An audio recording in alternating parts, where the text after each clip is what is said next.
Hey Pioneers, welcome back. My name is Anna Wilming. And I'm Taylor Stewart. Thanks for tuning in to your national news show. Today we'll be diving into President Joe Biden's plan to wipe away or reduce student loans.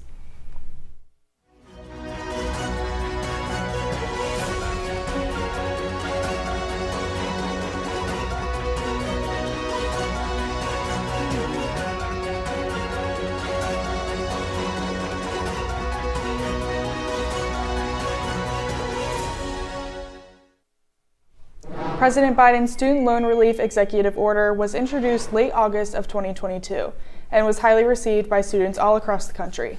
The pandemic had physical effects on people as well as intense economic hardships. This executive order gave young students the chance to use money for essentials through the tough times.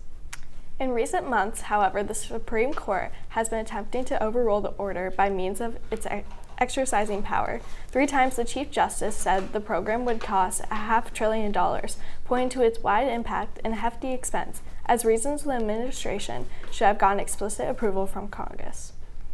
Justice Brett Kavanaugh implied that he agreed, saying it seems problematic for the administration to use an old law to unilaterally implement a debt relief program that Congress had declined to adopt. The executive order law was implemented to pass fast issues with time-sensitive deadlines such as war and other conflicts. Other pandemic-related programs were eviction security and requirements for vaccines or frequent testing in large workplaces. These executive orders were passed through the means of public health safety, while the new Biden loan plan is trying to track the economic effects of the pandemic. Republican-led states and lawmakers in Congress, as well as conservative legal interests, are lined up against the plan as a violation of Biden's executive authority. Ordering an economic-led bill and bypassing Congress is the upset and is the reason for the divide in Congress. The reason for the backlash is not the bill itself, but the execution of executive authority. Fox News is being sued by Dominion and Smartmatic. Hallie took a closer look. Fox News is facing a $1.6 billion lawsuit from Dominion, the voting machine company, for claiming that the 2020 election was rigged. On election night in 2020, the Fox News election team projected that Joe Biden would win Arizona. This angered many of the loyal Fox viewers that voted for Trump. Shortly after this, Fox jumped onto the rigged election claims. Sidney Powell, a conservative lawyer, forwarded a voice memo to anchor Maria Bartiromo titled Election Fraud Info. This was played on the news channel on November 7, 2020, and an interview with Powell was conducted by Maria on the 8th. In this interview, Powell claimed that the computers were adding votes that didn't exist and the computer systems were flipping votes for Trump to Biden. The day of the interview, many executives texted privately. Dominion got a hold of these text messages between Fox employees. The text messages detailed how the producers thought the claims were false and that this was all in poor taste. Fox host Laura Ingraham wrote in a message, "Sidney Powell is a bit nuts."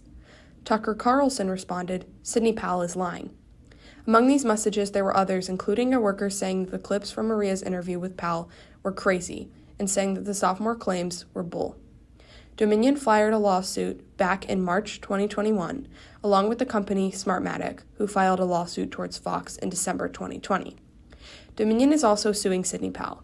The lawsuit against Powell is expected to set in July this year, and the lawsuit against Fox by Dominion is set this April and starts on the 17th.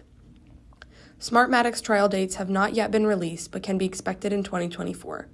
Donald Trump is sticking to his claims that the election was rigged, but is yet to comment on this specific situation.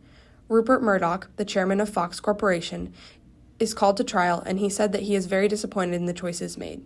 That's all I have for you today. Thank you. Back to the desk.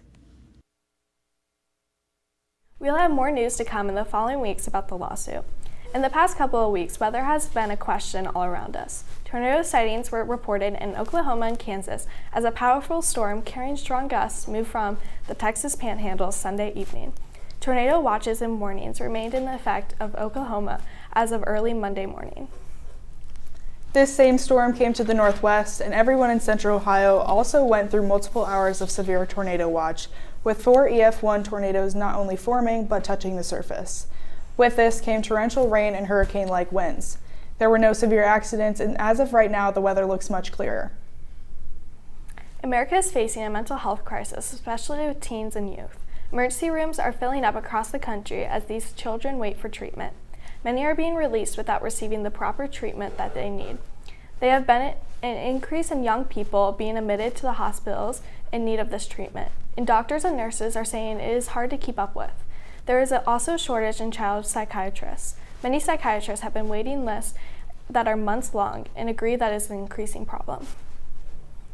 Florida Senator Blaise Ingoglia filed a bill titled the Ultimate Cancel Act. If this bill passes, many of Florida's political parties will be eliminated. This bill would require that any voters registered with the canceled parties in Florida would be notified that their party no longer exists. However, voters would be allowed to re-register with an approved party. The bill proposal doesn't specifically name any parties and has been met with mixed reactions. Jake Paul's first fight against a professional boxer didn't go as planned. Tommy Fury handed the YouTuber's turned boxer to the first match of his career on Sunday night at Diriyah Arena in Riyadh, Saudi Arabia. Fury beat Paul via a split decision in the 8-round fight, despite being knocked down in the final round. The judges scored it 76-73 twice for Fury and 75-74 once for Paul. Ant-Man and the Wasp: Quantumania took a sizable hit in its sophomore outing at the box office. Ticket sales for the third Marvel movie starring Paul Rudd's hero were down 69% from the $105 million debut, resulting in the biggest second weekend drop in the franchise's history. Keke Palmer is officially a mother. On Monday, the 79-year-old announced she gave birth to her first child with her boyfriend Darius Jackson. Taking to Instagram, Palmer announced she welcomed a baby boy named Leodis Ultraton Jackson. Quote, born during Black History Month with a name to match. Leodis Ultraton Jackson, welcome to the world, baby Leo, end quote, she wrote. Jeremy Renner is doing whatever it takes to recover following his January snowplow accident, in which the Hawkeye actor broke over 30 bones and suffered blunt chest trauma. In an Instagram story update on Monday, Renner posted a video of him on an exercise bike, using one leg to pedal with the assistance of a pole-like tool. Quote, whatever it takes, end quote, the caption reads.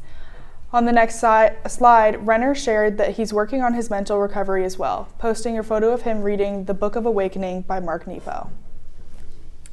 Well, that's all we have for you today, Pioneers. For The Juice, I'm Taylor Stewart. And I'm Anna Wilming. Thanks for tuning in, and we'll see you next week.